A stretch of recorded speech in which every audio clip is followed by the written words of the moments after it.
Graça e paz, igreja. Motivo de muita alegria, né, rever os irmãos, né? Como já foi dito aqui, nós temos inúmeros motivos para agradecer ao Senhor, né? Por tudo que Ele tem feito. Então, por isso, estamos alegres no Senhor. Amém? Vamos fazer a leitura de 1 Reis. 1 Reis, capítulo 18, versículo a partir do 41. 1 Reis, capítulo 18, a partir do versículo 41.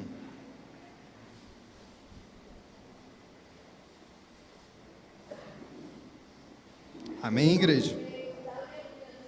Façamos a leitura da palavra do Senhor.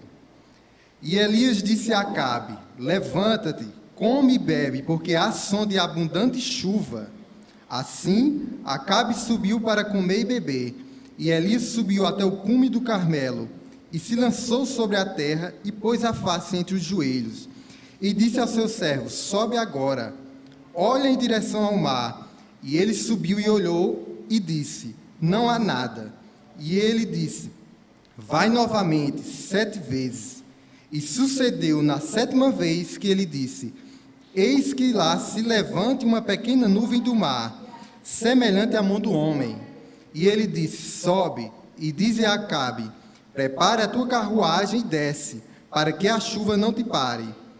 E sucedeu, entretanto, que o céu ficou negro com as nuvens e vento, e houve uma grande chuva, e Acabe montou e foi até Jezreel. Amém? Oremos ao Senhor pela palavra. Deus, muito obrigado, Senhor, porque o Senhor é Deus soberano, é Deus do impossível. Quando nós não podemos fazer nada, o Senhor pode fazer tudo.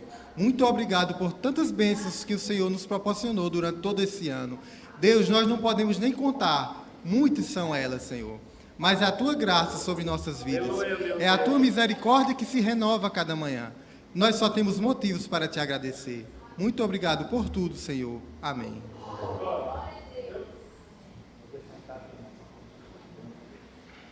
Isso. Amém.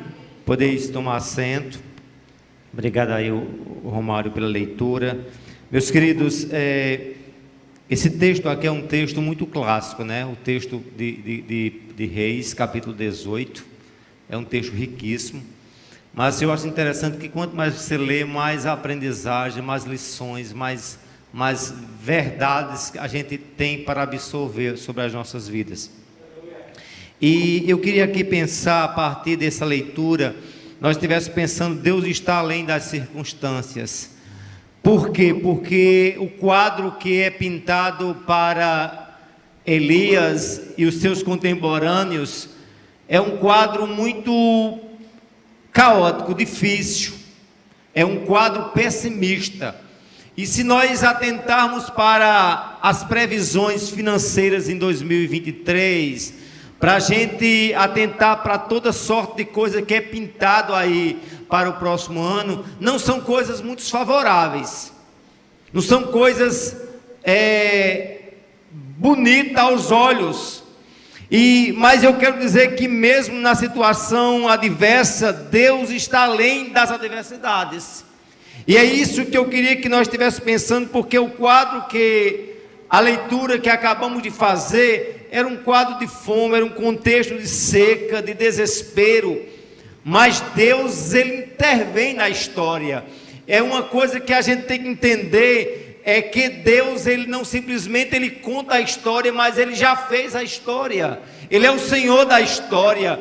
Ele é um Deus que de fato não simplesmente Ele tornou a gente mecanismo ou peças de um tabuleiro, mas Ele de fato dita as regras da história, e é justamente isso que a gente tem que se inteirar dessa verdade e aplicar para as nossas vidas, que mesmo que o quadro, o contexto que nos é mostrado, Deus é capaz de mudar aquilo que de fato Ele acha que deve ser mudado. Amém? E aí eu queria que nós estivéssemos vendo o que diz o verso 41, diz que Elias disse a Acabe: suba, coma, beba, porque já houve um barulho de grande chuva. É interessante aqui que não havia nenhuma perspectiva positiva Mas aí você vê o Elias dizendo algo tremendo, que ele diz: olha, eu já ouço um barulho de abundante chuva. Aquilo que a gente de fato cantou no início do culto, a gente está no momento dos pingos, mas a promessa é de chuva, é de algo torrencial. E você vê aqui o Elias dizendo: olha, diga a Acabe que de fato vai vir chuva. E aí eu queria pensar se nós estamos ouvindo além das circunstâncias adversas. Será que nós estamos com o ouvido tão aguçado para ver tantas notícias nos WhatsApps da vida, nessas, como é que diz, notícias periféricas que aí vem chacoalhando a minha, a tua vida, enchendo minha mente e a tua mente de tanta desgraça, tanto pessimismo. Você vê que o Elias disse a Acabe: olha, de fato aparentemente não tem nada, e de fato não tinha, mas ele diz: eu já ouço. E aí eu quero pensar se nós temos um ouvido aguçado pela fé, como Acabe tinha. Como melhor dizendo, como o Elias tinha, o qual intimou Acabe, disse: ó, desça, porque de fato, suba na verdade para comer e para beber, porque eu vou subir o contrário, eu vou me encurvar diante do meu Deus, do Deus que fez história, que é capaz de mudar a situação. E de fato, ele colocou o rosto em terra, o joelho, e começou a clamar. E aí eu queria que nós estivéssemos a pensar, não simplesmente se estamos com o ouvido aguçado, de fato, além das adversidades. Outra coisa que eu queria trazer à tona é nós pensarmos o que ele disse no verso 23, no verso 43, e disse ao seu servo: vá e olhe para o lado do mar. E ele foi e olhou e disse: não há nada, ou não vi nada. E aí você vê, ele manda uma ordem aqui: vá e olhe. Ele já estava ouvindo o barulho da chuva numa perspectiva de fé, mas ele não trabalhou simplesmente com o lado da audição, mas ele disse: olhe e veja o que está por vir.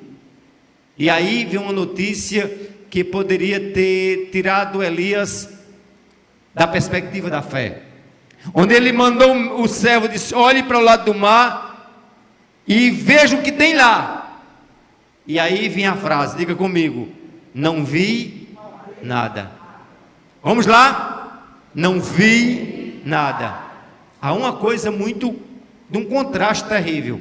O homem diz: vai vir chuva, estou ouvindo chuva, mas olha se vier alguma perspectiva de chuva. E o que vê, não vê nada. E quantas das vezes a minha e a tua vida se enquadra dentro desse contraste? Uma briga entre a fé e a razão. Entre o que de fato devemos ouvir numa perspectiva espiritual e diante daquilo que os nossos olhos humanos e carnais nos mostram. Eu estava ali vendo Marlene cantando e relembrando da história da igreja. É uma instituição que ela foi fadada para nascer e ser abortada. Antes de nascer, já morrer. Mas ela triunfou. Sabe por que ela triunfou e triunfa? Porque ela não depende das instâncias humanas. Veio Nero, destroçou, queimou os cristãos, fez toda sorte de miséria.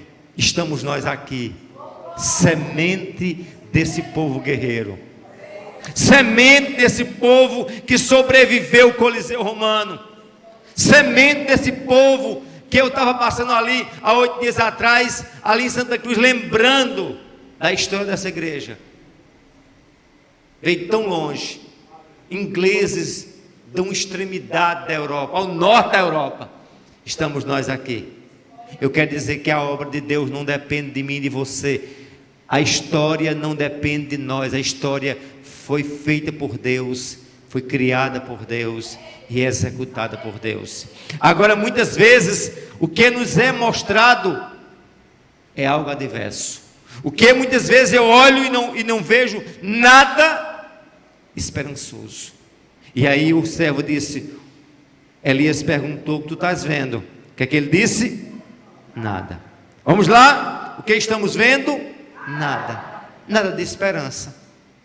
Nada que venha trazer sobre a minha e a tua vida ânimo, capacidade de sonhar, capacidade de acreditar. Mas uma coisa eu acho bem interessante, meus queridos, atentemos para o que diz o verso, a continuação do versículo. Diga: ele olhou e disse: não vi nada. Então Elias disse: volte.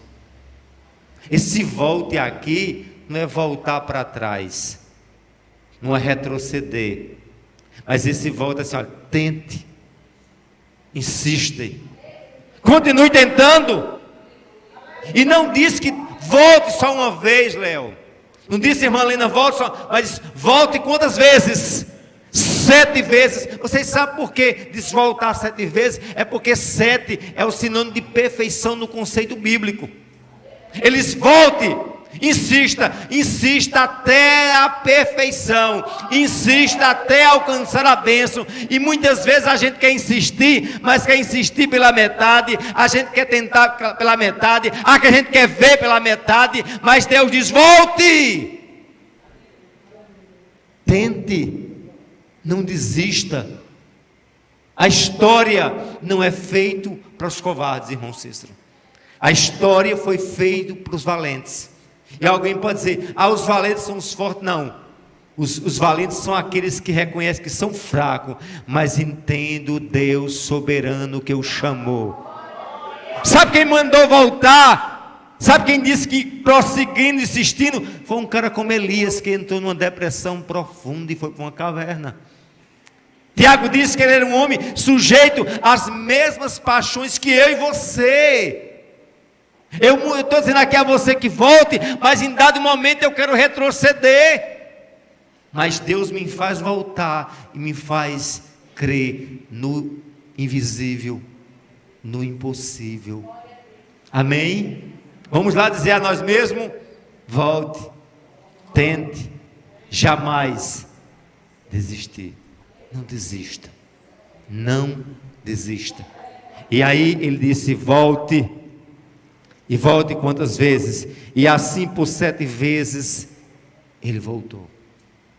Muitas vezes a gente quer, como eu disse e reitero, a gente quer voltar uma vez, 2 vezes. Na quinta vez não tem mais nada, vou entregar os pontos. Mas ele voltou, e voltou a 7ª vez. E diante da 7ª vez, o que aquele homem viu.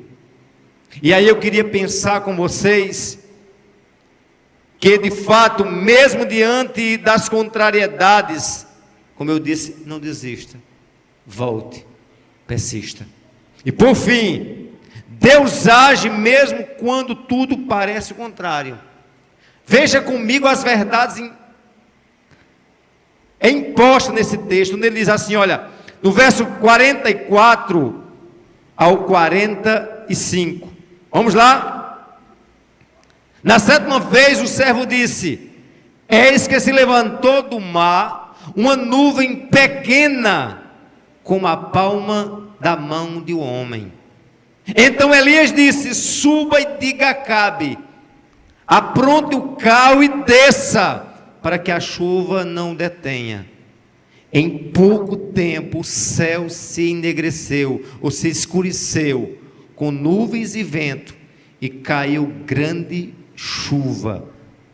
Acabe subiu ao carro e foi para Jezreel. Amém? Mas eu queria que nós pensássemos, diga comigo, diga: pequena nuvem, grande chuva. Dá para entender as coisas de Deus? O que está vendo? Nada. O que está vendo? Nada. Pela 7ª vez, o que você vê? Simplesmente uma pequena nuvem. Agora é interessante, vem uma pequena, Deus mostra uma pequena nuvem e manda uma grande chuva. Ele é lindo, Ele é tremendo. É isso que certa vez o Senhor disse a um dos profetas: olha, vá lá, faça covas, não poucas, porque virá chuva. vira água, não é isso? Aí não veio água, aí veio chuva. Como é que diz? Pela estrada começou a descer água e encher todas as covas, todas. Eu quero dizer uma coisa a você: você pode não estar vendo nada, mas nunca esqueça, não desista. Deus é Senhor. O Deus de Elias é o Deus de Zé Maria, de Antônio, é o Deus de Alda, é o Deus de Marlene, é o Deus de Cátia, é o nosso Deus, o Deus tremendo, é o Deus eterno, é o Deus soberano, é o Deus que fez, que faz e continua fazendo. Amém, amados? Essa perspectiva que a igreja tem que ter. Eu ignoro quando eu vejo crente aí se preocupando. O Brasil agora, a partir de 2023, terá sob a tutela de um novo homem que vai perseguir a igreja. Eu quero dizer a você que o Brasil continuará no controle do Deus eterno. Quem manda é Ele, quem domina é Ele, e a igreja não depende de homens, porque se a igreja dependesse de homens, ela já tinha sucumbido ao longo da história. Mas o Deus de Elias está aqui, e eu tenho que me submeter ao Deus de Elias, ao Deus de Elias, que diz: volte e veja. Veja o que? Uma nuvem bem pequena, e dessa nuvem pequena eu sou capaz de fazer uma chuva torrencial. Ontem eu estava em Santa Luzia, ontem com os pastores do Cariri, e lembrando-me da casa que eu derrubei sem um centavo. Hoje está a igreja tão bonita, hoje está a igreja tão... lembrando de todas as histórias e rindo, mas Israel, das minhas loucuras de fé, e vendo que foi uma pequena nuvem, mas Deus foi capaz de transformar uma pequena nuvem em uma chuva torrencial. Eu quero dizer a você: olhe para trás, mas não olhe pensando no que de fato deixou de fazer, mas olhe na certeza de que o que você já caminhou é o suficiente, e o que Deus tem para mim e para você é muito além. Portanto, o que Deus diz a mim: volte, não desista, persista. Olhe, e quando você vê ali no horizonte aquela coisa tão pequena, é dessa coisa pequena que Deus é capaz de fazer. E sabe qual é a coisa menor que se tem aqui? Sou eu e você. Somos fracos, somos vasos de barro, miserável, imprestável, pecadores indignos, que um dia o Senhor nos redimiu e nos chamou para ser ministro do seu evangelho. Dá para entender isso? Deus nos chamou. A igreja é o povo eleito, a igreja é o povo escolhido, a igreja é o povo redimido, a igreja é o povo que vai chegar triunfante no céu. Essa é a igreja do Deus vivo, e é isso que a igreja tem que entender. Não ficarmos cabisbaixos achando que tudo acabou. Não, o povo diz: não, a igreja vai se acabar, os crentes... Não, Deus tem um povo. Ele teve um povo em Babilônia, ele teve um povo no Egito, onde você imaginar, ele tem. O diabo sempre tem os dele, tem, e muito mais, mas Deus sempre tem os seus. Esse mesmo Elias que disse aqui: não desista, vá. Ele entrou em parafuso, como eu disse a você. O que ele disse a Deus? Estou ferrado, fiquei só. Aí disse: não, ficou só o quê? Você acha que está só, você acha que não tem mais igreja, mas eu escolhi, preservei 7.000 que não se dobraram a Baal. E onde é que Deus preserva os 7.000? Na casa de Acabe, da comida de Acabe. É isso que eu quero dizer a você. Você acha que está só, você acha que vai acabar, você acha que não pode ver nada. Eu quero dizer, é Deus que dá a última palavra. A última palavra não é minha. Muitas vezes eu digo: olha, a última palavra é minha. Aí Deus diz: não é. Muitas vezes eu boto o ponto final aqui. Aí Deus diz: apaga o ponto final e vai ser reticência. É Deus quem dá a última palavra. Nós traçamos os projetos, mas de Deus vem a última palavra. Isso significa que eu tenho que sonhar, isso significa que eu tenho que projetar, isso significa que eu tenho que arquitetar, mas é Deus que dá o ponto final na minha e na tua história. Volte para ver o que Deus tem para fazer. Volte, volte, volte. Agora volta até a sétima, viu? Até a perfeição. Volta até o querer de Deus. Volta até o desígnio de Deus. E quando você vai olhar, você vai ver o quê? Diga, uma pequena nuvem. Eu não sei se você está no estágio de não ver nada. Alguém, talvez aqui nesse recinto, e talvez alguém me vendo, e vai me ver lá na frente, nessa transmissão, que está no estágio de não ver nada, Marlene.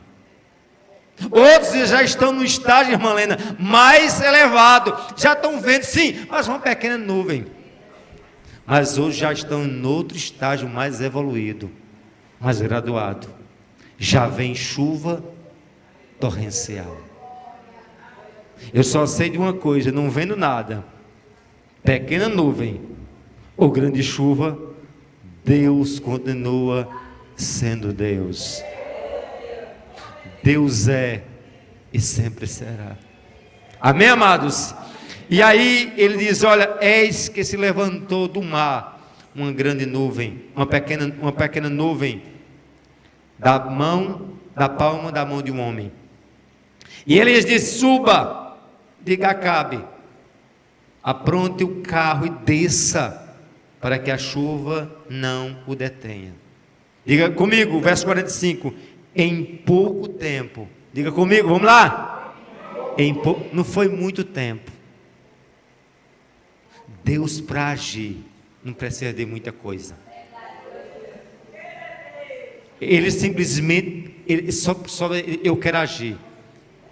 Olha a guinada que Deus deu, né? Não via nada. Vamos acompanhar um raciocínio, é isso? Não via nada. Passou a ver uma pequena nuvem. Aí dessa pequena nuvem, diz o texto aqui, olha, em pouco tempo. Mas daqui para o ano que se aproxima, Deus pode fazer uma coisa, meu querido, olha, Deus, ele quando quer fazer, ele remove pessoas do trono e bota embaixo. Quem tem embaixo vai em cima, quem tem raiz ele arranca. Deus é Senhor em tudo. É isso que a gente tem que entender, porque eu fico pensando e olhando, olha, vai acontecer assim, eu imaginando muitas vezes minha caminhada há 20 anos atrás. Olha, Deus vai me botar no seminário, vou lá, seminário internato, vou casar, vou não sei o quê. Aí Deus fez totalmente diferente. Eu arquitetei uma coisa e Deus tinha outra. Aí eu quero dizer uma coisa a você talvez esteja pensando aí, vai ser assim. Aí Deus diz, não. Você pode pensar assim, pode até pensar. Mas é Deus que faz. E eu acho interessante que Deus faz, diga comigo, em pouco tempo. Em outras traduções pode dizer assim, no de repente, né? Deus é especialista no de repente, né? Ou não? Deus é especialista no de repente. Acaba de dizer, não vai, não pode. Bom, quantas vezes o inimigo da gente zomba, né? Já acabou o tempo, sim, o seu tempo, o tempo do meu inimigo, o nosso. Mas Deus, acabou de vocês, o meu ainda não. Abraão, talvez, acabou o tempo, vou entregar Isaac. Na hora decisiva de degolar o filho, Deus branda, não, Abraão. É o Deus de quê? Que no pouco tempo faz o milagre acontecer.